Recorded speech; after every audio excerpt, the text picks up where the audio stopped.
Sa mga gumagamit ng solar, no? Andito tayo sa bayan ng Anislag, Daraga Albay, no? Tatalakayin natin ngayon kung paano, katulad dito, 3 araw ng umuulan, no? Paano tayo mag-charge ng ating battery, no? Bihirang matalakay ng mga content creator, kauna-unahan tayo. Alright, tara. Ating solar battery, no?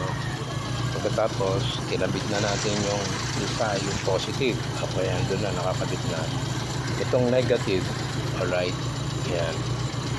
Ikakabit natin siya dito. Okay, pagkatapos, ayan, umaandar yung ating makina, umaandar yung alternator. Tatanggalin natin na itong screw para dito sa yung talagang battery ng makina, no? Saka natin siya ngayon aalsin. Alright. Ngayon, kung makakarga na ngayon yung ating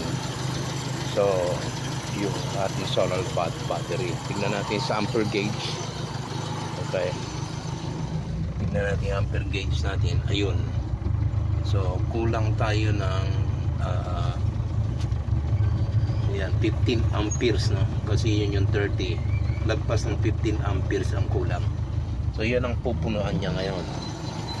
Okay. So, hintayin natin siguro mga 15 to 30 minutes. So, iyan ang isa sa mga paraan kung paano pag walang araw, paano yung solar. Okay. Ma-charge natin yung ating battery. Isa ito sa paraan para siya ma-charge.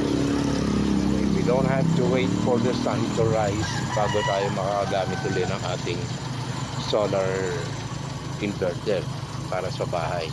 Okay.